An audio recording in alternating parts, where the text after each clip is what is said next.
Bonsoir à tous et bienvenue dans votre journal. Dans l'actualité ce lundi, nous irons dans les gares routières pour constater l'affluence de ces derniers jours. Les compagnies de transport se frottent les mains tant le nombre d'Ivoiriens qui voyagent en cette période de fête d'année est impressionnant. Cette période rime également avec de nombreuses transactions financières. Les Ivoiriens transfèrent de l'argent à leurs parents pour ces célébrations. Les tenanciers de Mobile Money réalisent de gros chiffres. Et puis au Mali, l'opposant Issa Kaoundjim, connu pour ses prises de position critiques contre les autorités de l'Alliance des États du Sahel, a été condamné ce lundi à Bamako à 2 ans de prison, dont 1 an ferme. Il est accusé d'avoir critiqué les autorités burkinabè lors d'une émission diffusée sur une télévision locale. Vous faites peut-être partie de ces Ivoiriens qui préfèrent célébrer le Nouvel An loin d'Abidjan. Les destinations prisées sont les grandes villes de l'intérieur du pays, mais aussi les villages.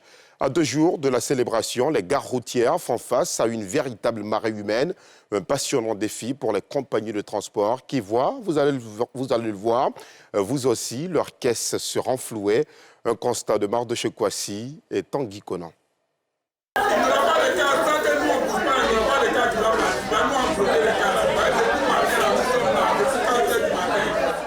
Dans cette gare routière, située à la rue Princesse dans la commune de Yopougon, des passagers pour les uns assis à même le sol et pour les autres installés dans une salle bondée attendent désespérément les cars prévus pour leur départ. À la veille de la célébration de la Saint-Sylvestre et à 2 jours du Nouvel An, tous se précipitent vers les gares routières pour rejoindre la famille à l'intérieur du pays. Je ne suis pas parti plus tôt à cause du travail que j'ai fait. C'est maintenant que j'ai eu le temps. Parce que c'est les périodes de fête, donc pour moi c'est correct, ça ne gêne pas parce que tout le monde a envie d'aller voir sa famille, tout le monde a envie de sortir. Donc pour moi c'est correct, c'est tout à fait normal. Aujourd'hui, là, je me suis réveillée depuis 4 h du matin. Je suis arrivée à la gare ici. Ils m'ont dit que je suis dans le 4e départ qui part à Meyagui à 9 h. Depuis 4 h, on est là, jusqu'à poser les 11 h, on n'a pas encore eu cas. On ne sait pas ce qui se passe. Quand on demande à voir chef de gare, mais il n'est pas là. On ne sait même pas ce qui se passe, donc depuis on est là. On nous a dit qu'on devait aller dans le 2e départ, c'est-à-dire à 6 h du matin. Alors juste là, nous ne sommes pas partis. Ils sont débordés. Et donc il y a plus de clients que de cars. Donc c'est ce qui fait qu'il y a un peu de retard sur les heures qu'ils ont indiquées.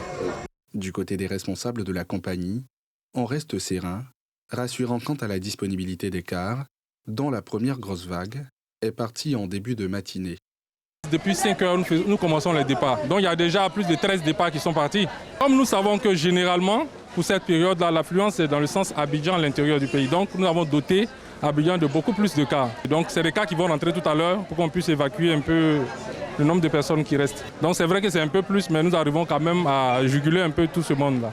Même ambiance dans cette autre gare de la commune de Yopougon. Ici, les plaintes des passagers sont identiques.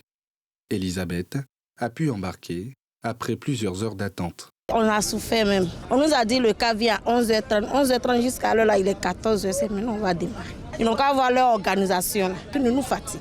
Les responsables de la gare, eux, disent maîtriser la situation. C'est l'argument de la fête, c'est normal qu'on soit débordé. Le plus important, c'est d'évacuer les passagers. Les cars sont intervenus, mais l'embouteillage qui nous fatigue un peu. Tu vois qu'il n'y a pas de bagarre à la gare. Les passagers sont assis, chacun est confiant, chacun attend son départ. Face aux plaintes des passagers, les conducteurs essaient de garder les bonnes habitudes pour une conduite sécurisée. Dans la période de fête, là, nous les conducteurs, là, on prend nos précautions. L'habitude n'a pas changé. On nous force, on ne met pas la pression sur nous. On te dit si tu es fatigué, et tu t'as garé ta voiture, tu te reposes. Mais c'est l'embouteillage qui nous fatigue. Donc, raison pour laquelle les passagers se plaignent. Donc, bon, on leur demande des excuses. Bon, ça roule. En cette période de fête de fin d'année, qui rime avec le déplacement massif des populations, les autorités ivoiriennes recommandent la prudence sur nos routes. Au même moment, ceux d'entre nous qui ne voyagent pas sont tenus d'envoyer de l'argent aux proches pour s'acheter le nécessaire pour la fête. Ce sont des milliers de transactions financières sur l'étendue du territoire ces derniers jours. Et le mode d'envoi favori des Ivoiriens, c'est bien le mobile money. Le système accumule une dizaine de milliards dans le pays par jour. Et chez les tenanciers de points de transfert d'argent, cette fin d'année, vous allez le voir, est une période faste. Mardoché Kwasi et Tanguy Conan. Rue Princesse dans la commune de Yopougon. Ce point de vente mobile money est pris d'assaut par les clients. La plupart des personnes venues effectuaient un retrait d'argent reçu d'un parent, comme Élise. Venue retirer de l'argent reçu d'un parent de l'étranger, Élise passera de belles fêtes grâce au transfert d'argent. Une somme qu'elle a pu retirer dès expédition grâce au mobile money. Il m'a envoyé de l'argent, donc je suis venue retirer matin pour aller payer mon poulet de fête. Avant, c'était difficile. Il y avait des mandats, tout ça là. En tout cas, c'était compliqué. Mais maintenant, à cause de mauvaise monnaie, ça nous aide beaucoup. En tout cas, ça nous arrange beaucoup. Dès qu'on envoie l'argent, dès que tu viens retirer, il n'y a pas de problème. Pierre, lui, a reçu un appui financier de sa fille qui vit à Paris. C'est très bien parce qu'avant, même expédier l'argent à quelqu'un, c'est tout un tas de problèmes. Il faut donner l'argent à quelqu'un pour aller lui remettre. Mais maintenant, tu es assis, tu peux, de ton portable, tu peux expédier l'argent. De ton salon, tu peux envoyer l'argent à quelqu'un. Donc, vraiment, c'est la meilleure solution. Ma fille m'a envoyé de l'argent de Paris que je viens de retirer pour les fêtes. C'était facile, je ne suis pas passé par là, par la banque, pour remplir le chèque. Non. Quand j'ai déposé, on m'a mis l'argent, je m'avais. Donc, vraiment, c'est la meilleure solution. On évolue. Cet autre point de vente mobile money, situé au cœur de la commune du Plateau, ne désemplit pas également. Les clients se succèdent aussi bien pour des retraits que pour des dépôts d'argent. Dans le mois de décembre, on effectue plus de dépôts et puis les retraits aussi. En tout cas, il y a assez de clients. C'est par rapport à la fête. Quand c'est la période des fêtes, il y a plus de transactions. Nous aussi, ça nous arrange. Mariam doit envoyer de l'argent à sa famille pour la fête du Nouvel An. Elle a constamment recours à ce moyen pour ce type de transaction. C'est l'effervescence autour des fêtes. Donc, on envoie de l'argent par an pour qu'ils puissent quand même acheter des trucs par rapport à la fête. Bon, moi, j'ai toujours fait un mobile money. C'est rapide, c'est fiable. En cette période où les transactions financières se multiplient, les compagnies de transfert d'argent et les autorités recommandent une grande prudence face au risque élevé d'arnaque. Et cette période de fête est aussi un moment de grande consommation et par ricochet de production de déchets en grande quantité. L'Agence nationale de gestion des déchets a donc initié depuis quelques jours une caravane de sensibilisation. Celle-ci vise une meilleure gestion des ordures. Dans le cadre de cette caravane, les équipes de l'ANAGED étaient ce lundi dans quelques marchés d'Adjamé, mais aussi d'Anyama. Nadia Idja et Bobby Filémon les ont suivis.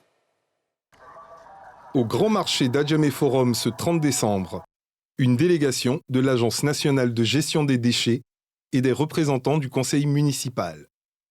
Ils sont venus sensibiliser commerçants et usagers du marché sur la meilleure conservation des ordures et l'entretien de ce lieu de commerce. Nous attaquons les marchés pour pouvoir sensibiliser nos mamans, nos sœurs aux alentours des marchés à l'effet qu'elles aient des comportements éco-citoyens et qu'elles veillent aussi à utiliser des sacs poubelles pour pouvoir trier leurs déchets aussi. Donc leur expliquer cela. Un message bien reçu par les commerçants. Nous cherchons ça il y a longtemps. On peut dire qu'elle est la bienvenue parce que c'est par rapport à notre santé. Voilà, où il n'y a pas d'hygiène, vraiment c'est très compliqué. Après Adjamé, c'est à Anyama que s'est rendue l'équipe de l'ANAGED. Là aussi, le discours adressé aux commerçants était le même. Conserver les ordures dans des sacs poubelles pour éviter leur propagation dans la nature. C'est de la nourriture, elles vendent. Et quand tout est propre à côté, quand tout est propre autour, la santé y est et ça motive les commerçants, les acheteurs, les clients à venir acheter. Et c'est ce que nous sommes en train de véhiculer et nous allons faire ça jusqu'à pratiquement à la fin des fêtes.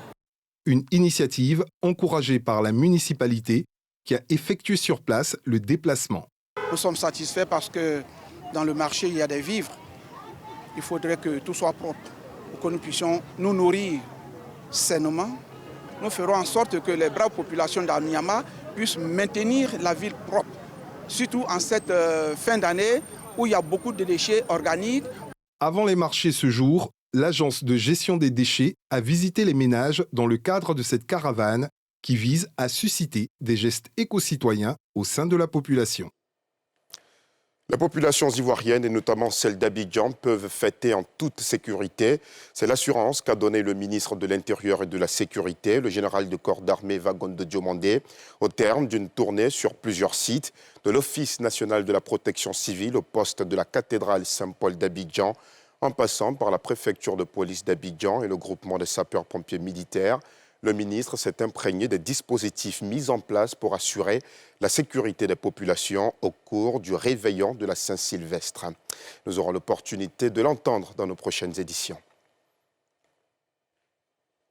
Les soldats du feu de la caserne d'incendie et de secours du GSPM de Marcory Zone 4 ont exprimé ce lundi leur joie de voir les façades de leurs locaux faire peau neuve, une réhabilitation des bâtiments entrepris par l'entreprise Mayelia qui veut, à travers cette action, faire montre de sa responsabilité sociale envers les acteurs de la sécurité routière. Le récit de Nikema Moussa et Fulgence Kissiedou. La caserne d'incendie et de secours du groupement des sapeurs-pompiers de Marcory Zone 4 fait désormais fière allure, avec la rénovation de ces différents bâtiments, des travaux citoyens menés par le groupe Mayelia Participation. On essaie de se battre, d'être un acteur performant du maintien de la sécurité routière en Côte d'Ivoire. Donc pour nous, il paraissait important de montrer notre soutien à un acteur qui, à nos côtés, jour et nuit se bat pour la sécurité des Ivoiriens et plus particulièrement la sécurité sur nos routes. Donc aujourd'hui, cette initiative s'inscrit dans le cadre de nombreux autres à venir, pour pouvoir montrer notre soutien, pour avoir des actions citoyennes et aussi connecter, on va dire, l'environnement, donc armée et nation, pour montrer qu'ensemble, c'est ensemble qu'on va développer notre pays et c'est ensemble qu'on va contribuer à la sécurité de nos concitoyens. Une action qui, selon le responsable de la caserne, permettra de préserver la qualité de l'infrastructure et offrir un environnement motivant aux pompiers. Merci à cette entreprise qui, dans le cadre des actions de l'armée de nation, vient de poser un acte louable pour améliorer les conditions de vie, pour permettre au GSPM, particulièrement la deuxième compagnie de zone 4, de rayonner. Nous encourageons aussi les autres entreprises à rentrer dans cette dynamique. Évidemment, le moral de la troupe est au beau fixe. Les hommes sont contents. La compagnie rayonne de l'extérieur. La confiance naît. Pour l'entreprise donatrice, cette action entre dans le cadre de sa politique de responsabilité sociétale et environnementale envers les acteurs de sécurité routière. Dans le chapitre de la santé, le Centre national de transfusion sanguine a organisé ce lundi une journée portes ouvertes et scientifique à son siège situé à Trashville. Cet événement a été marqué par une opération de don de sang, une exposition éducative et surtout par l'inauguration officielle d'un nouveau bâtiment dédié à la direction régionale. Le reportage de Faltia Koulibaly et Eric Kemou. Journée portes ouvertes et scientifique au Centre national de transfusion sanguine de Côte d'Ivoire, marquée par des dons de sang et l'inauguration d'un nouveau bâtiment pour la direction régionale. Donner mon sang, c'est important dans le sens où ça sauve des vies. Chaque 3 mois, je donne mon sang. Nous pouvons dire aujourd'hui que nous sommes le deuxième pays africain à avoir réussi à atteindre les 1% de prélèvement de sang de sa population. Le plus dur, c'est de maintenir l'objectif et de l'améliorer. Et donc, nous allons continuer à travailler, développer la politique de proximité avec nos clients, aussi bien les donneurs de sang que le personnel soignant, faire en sorte que la confiance aujourd'hui établie entre l'institution et la population, cette confiance. Cette activité du CNTS a permis de rappeler l'importance du don de sang pour faire face à la demande de plus en plus forte. Nous devons continuer à encourager le don de sang, à renforcer sa sécurité, à offrir aux Ivoiriens les meilleures conditions possibles pour bénéficier des soins de qualité.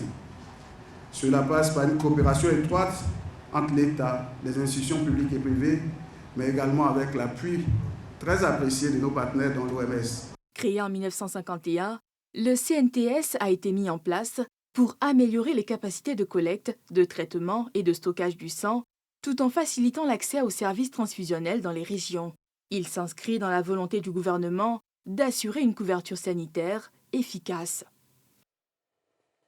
Les travaux de réhabilitation de 95 systèmes d'hydraulique urbaine dans 95 chefs-lieux de sous-préfecture viennent d'être lancés par le ministre de l'Hydraulique, de l'Assainissement et de la Salubrité.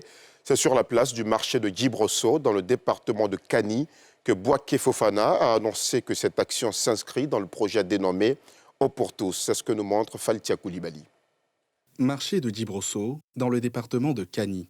Le ministre de l'Hydraulique, de l'Assainissement et de la Salubrité Bouaké Fofana a donné le coup d'envoi des travaux pour la réalisation de 95 systèmes d'hydraulique dans autant de chefs-lieux, de sous-préfectures. Ce lancement à Djibrosso intervient quelques jours après celui de Galébré, marquant ainsi la montée en puissance d'un programme national d'envergure dénommée Eau pour tous. Pour avoir de l'eau, c'est un calvaire. Il fallait puiser de l'eau dans les puits. Et puis il y a le chemin aussi de la maison jusqu'au puits qui est très long. Ça sera une aubaine pour la population de Djibrosso et pour tous les fonctionnaires affectés dans ce secteur. Les autorités entendent accélérer la mise en œuvre de ce projet, garantir une couverture hydraulique équitable et durable dans tout le pays. Le président, il a fait un programme électricité pour tous. Il a dit, bon, comme l'eau dépend de l'électricité, maintenant on va engager un programme eau pour tous. C'est ce programme que nous avons engagé, qui touche, celui-ci touche 200 chefs-lieux de sous-préfecture. Et bien sûr, et la localité environnante dans une autre phase. Et ce projet est accompagné également des réseaux de distribution. Non seulement on va faire les forages, on va construire les châteaux, on va également mettre les tuyaux pour que les populations puissent s'abonner à l'eau. À Djibrosso, les travaux prévoient la construction d'un château d'eau de 80 mètres cubes, 2 forages équipés et un réseau de canalisation de 16,4 km pour alimenter les ménages en eau potable. Ce système moderne garantira une distribution continue et fiable, répondant ainsi à une demande pressante des habitants. Mais qui a besoin de déstabiliser un pays qui n'existe que sur la carte? Voilà le propos qu'a tenu il y a quelques semaines l'opposant malien Issa Kaoundjim, qui lui valent depuis ce lundi d'être condamné à 2 ans de prison, dont 1 an ferme. La justice malienne lui reproche d'avoir commis une offense publique contre un chef d'État étranger, en l'occurrence le capitaine Ibrahim Traoré du Burkina Faso. Les explications de Pierre Dipomela. L'opposant Issa Kaoundjim, figure politique malienne, avait mis en doute lors d'une émission sur la télé locale Joliba TV News la crédibilité d'un supposé coup d'État déjoué au Burkina Faso. Suffisant pour être suivi pour offense commise publiquement envers un chef d'État étranger et injure commise par le biais d'un système d'information, Kaoundjim, détenu depuis mi-novembre à la prison civile de Bamako, a été finalement condamné à 2 ans de réclusion, dont 1 an ferme. Il devra payer également une amende d'1 million de francs CFA. L'opposant n'est pas à sa première brouille judiciaire avec le régime militaire. En décembre 2021, il avait été condamné à 6 mois de prison, avec sursis, pour atteinte au crédit de l'État, après avoir tenu des propos jugés subversifs sur les réseaux sociaux. Il avait ensuite été révoqué du Conseil national de transition et empêché à plusieurs reprises de quitter le territoire. Issa Kaoundjim a été l'un des vice-présidents du Conseil national de transition, l'organe législatif des militaires au pouvoir au Mali, avant de se prononcer en faveur d'une fin rapide de la période, dite de transition, censée rétablir un régime dirigé par des civils. Le Mali et le Burkina Faso, membres de l'AES, sont tous deux dirigés par des régimes militaires à la suite de putsch entre 2020 et 2022. Ces 2 pays ont pris des mesures répressives contre la presse, suspendu l'accès à la diffusion de plusieurs médias, notamment étrangers, et réduit au silence ou emprisonné des journalistes et autres voix critiques. Et voilà, c'est la fin de ce journal. Merci aux équipes techniques et de rédaction. Merci à vous aussi de l'avoir suivi.